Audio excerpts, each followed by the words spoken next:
예, 안녕하세요. 해외 직판 깊이 알기 16강째입니다. 본부장님 먹여 살린다는 제목을 붙였는데요.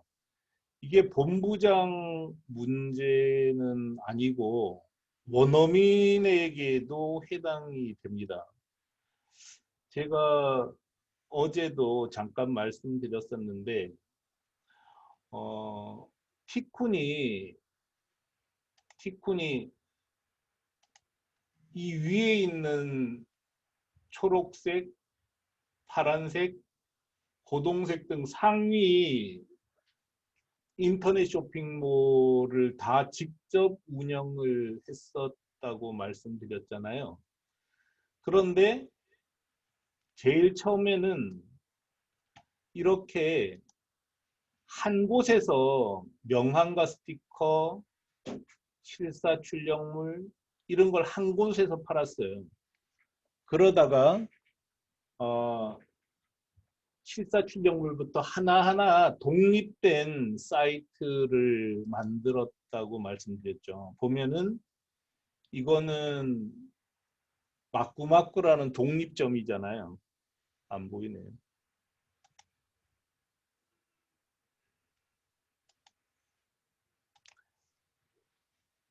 이거는 마꾸마꾸라는 독립점이잖아요. 그러니까 팀도 완전히 분리를 했어요. 그러니까 실사 출력물을 만들 때는 팀을 2명 혹은 3명 딱 빼서 사무실까지도 따로 줘요. 그래서 되던 안 되던 어, 결과가 나오게 합니다. 용기도 공간을 완전히 따로 빼고 2명을 전담시켜 버립니다. 안 되면 문 닫고 뭐 자기도 퇴사하는 거지 뭐 어떡하겠어요. 안 되는 걸 붙잡고 있으면 어떡하냐는 거죠. 그 다음에 공기 간판도 공간을 완전히 분리시킵니다. 그래서 다른 일 하다가 이 일을 못했다는 얘기를 못하게 하는 거죠. 그래서 되든 안 되든 여기서 승부를 내게. 그리고 안 되면 뭐 나가야지 뭐 어떡할 거냐고요. 그런 각오로 하나하나 분리를 해서 맡겼기 때문에 티쿤 각 직영점들이 이렇게 상위권에 다 포진할 수 있었습니다. 가장 중요한 거는 결국 사람이 누가 하느냐였어요. 그래서 가라는 일을 하는 사람에게 틈을 내서 나도 하고 다도 해라 이렇게 하면은 안 될 것 같아요. 물론 뭐 될 수도 있겠지만 저는 그렇게 안 합니다. 저는 새로운 사업을 할 때는 사람을 완전히 분리하고 공간도 분리해서 안 되면 끝내버리게 그렇게 조치를 취하면 책임감이 생기는 거죠. 그 책임감이 생기기 때문에 일이 좀 수월했던 것 같아요.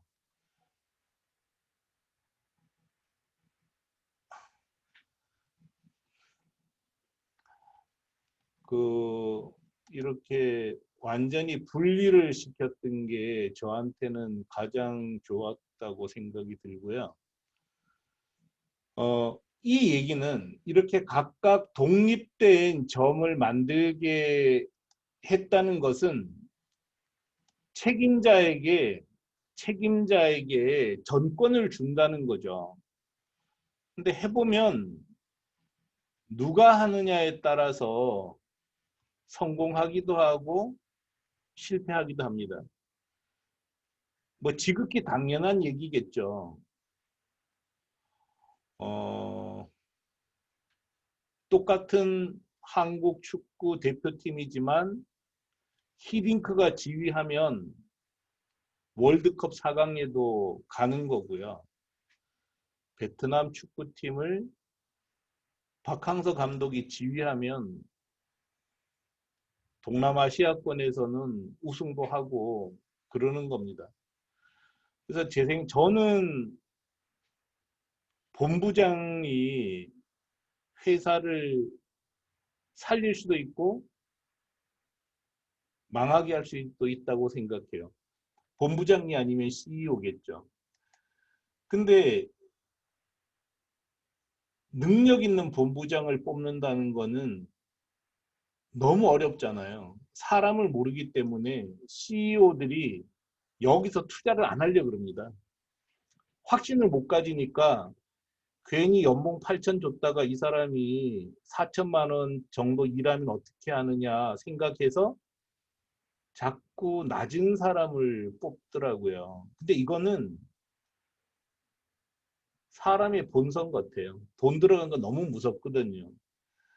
그래서 본부장을 제대로 된 사람을 안 뽑으면서 무조건 망하는 길로 갑니다. 저는 이걸 너무 많이 봤어요. 여기에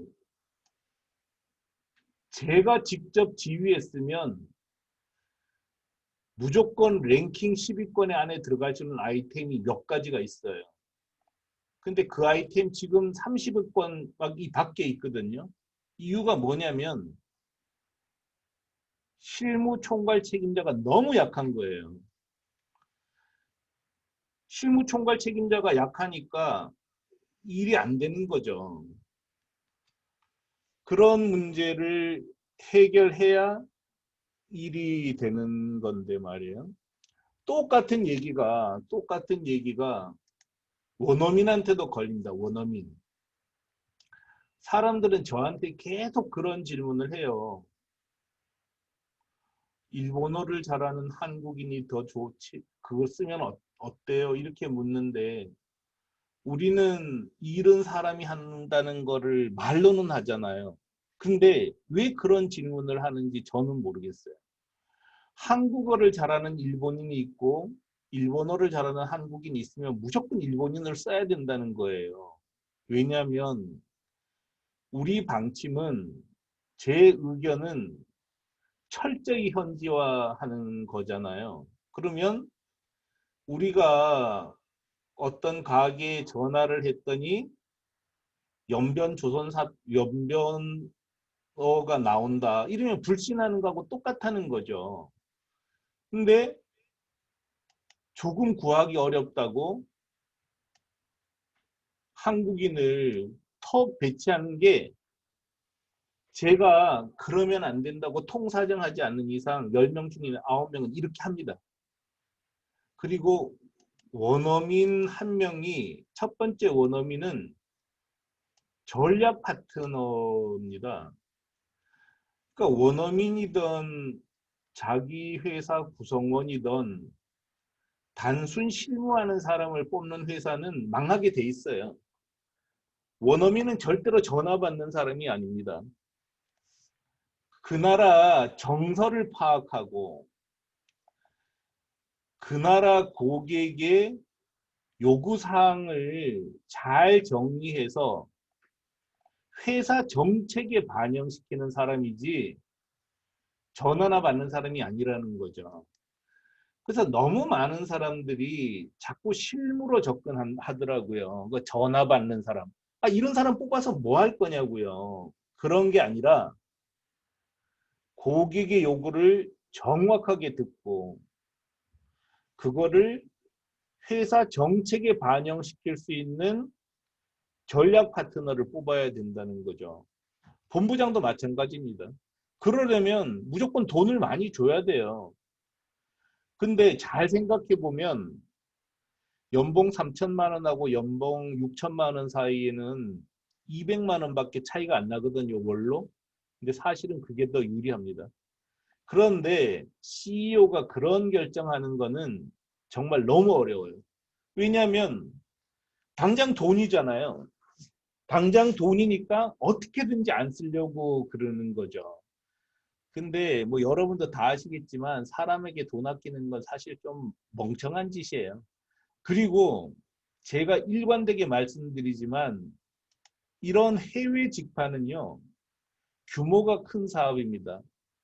동네 떡볶이 장사하는 마음으로 하면은 무조건 실패하게 돼 있어요. 큰 비즈니스라는 거죠. 자, 여기 보세요. 스티커 작년에 매출이 얼마였나 한번 보셔요.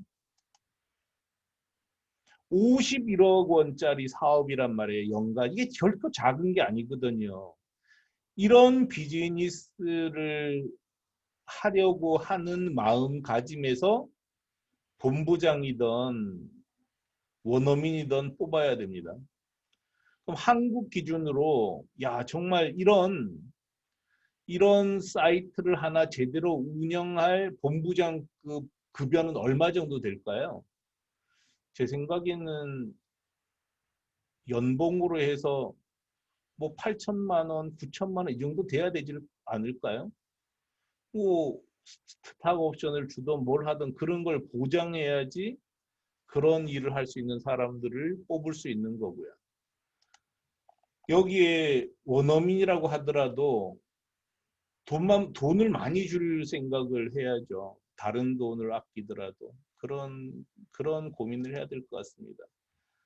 사람들은 저 가끔 욕하고 하는데 저는 이제 뭐 우리 동네에 어떤 분이 욕 저한테 많이 하세요. 그래서 제가 실수도 아닌데 자꾸 심하게 말씀하시는데 충무로에 있는 어,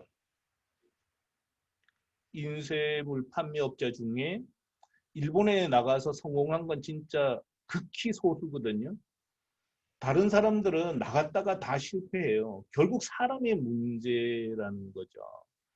그런 면에서 저는 이제 어, 전자상거래업 규모에 맞는 전자상거래업은 절대로 소규모 자본으로 할 수 없어요. 야, 그럼 돈을 어떻게 만들지? 뭐 정부 자금을 쓸 수 있다 그랬잖아요. 근데 어쨌든 소규모로 해서 될 일은 아닙니다. 그리고 어떤 형태가 되든지 간에 사람에게 돈을 아끼지 않는 게 중요한 것 같아요. 그리고 이렇게 2, 3인의 전담팀을 두고요. 독립공간도 두고 이렇게 해야지만 본부장이 일을 할 수 있고 그 본부장을 중심으로 사람을 먹여 살릴 수 있는 것 같습니다. 저도 잘 못해요. 이거는 그 사람의 본능이기 때문에 어떻게 하든지 돈 안 쓰려고 하게 돼 있거든요. 근데 여기서 이런 인간의 본능하고 싸우는 게 비즈니스인 것 같습니다. 나중에 말씀드리겠지만 물건이 팔리면 광고만 더 하면 돼요. 근데 CEO에게 광고비 증액은 정말 눈 감고 벼랑 뛰어내리는 것만큼 어려워요. 왜냐하면 광고비는 들어갈 때는 현찰이 들어가지만 나올 때는 어음이 나오는 거하고 똑같거든요. 이 본부장이든 원어민이든 다 마찬가지입니다. 들어가는 건 현찰이고요. 이 사람의 능력이 검증되는 거는 불확실하기 때문에 돈을 못 씁니다.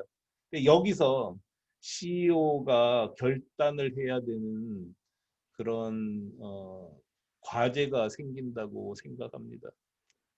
오늘은 뭐 별로 이제 뭐 설명할 내용은 아닌데 어쨌든 한 번은 짚고 넘어가는 것이어서 좀 말씀을 드렸어요. 혹시 뭐 궁금한 거 있으세요?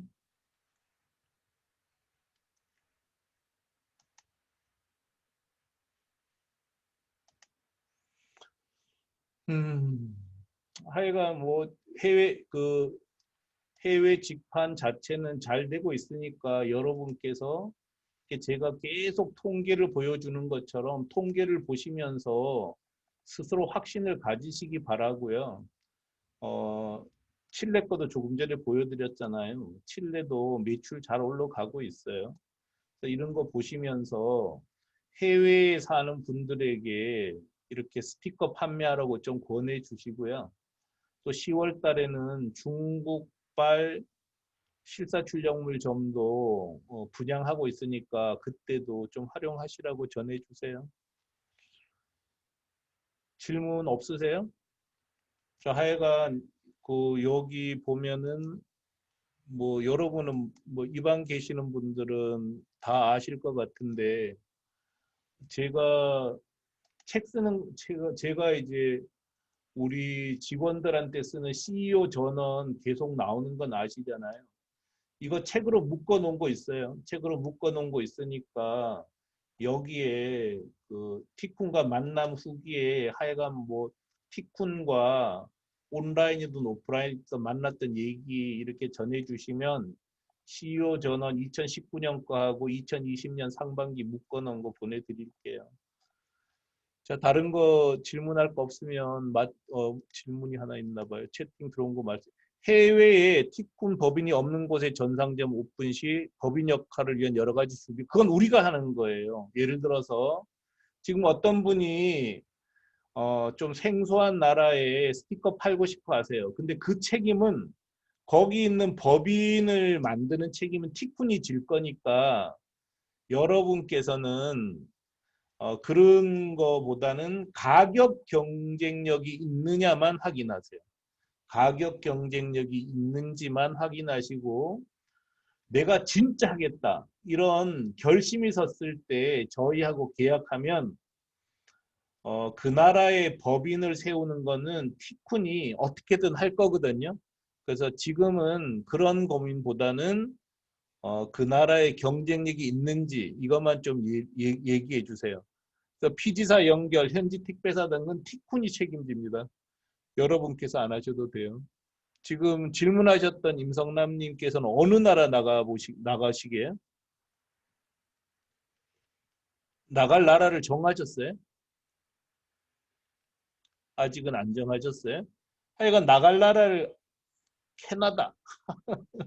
하여간 결심이 서면은 말씀해 주세요. 저희 입장에서도 어쨌든 뭐 이렇게 하나하나 결정을 해 나가야 되니까 무한정 기다리지는 못해요. 그래서 먼저 계약하는 분 중심으로 움직일 수밖에 없습니다. 이해하시고요. 하여간 조사해 보시기 바랍니다. 또 궁금한 거 있으세요?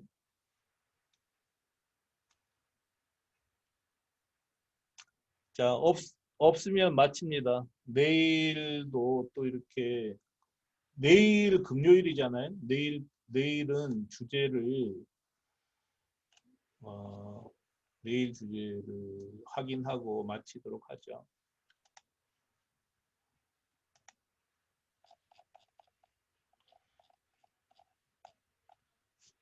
하여간 광고비 문제, 티코는 얼마나 썼나?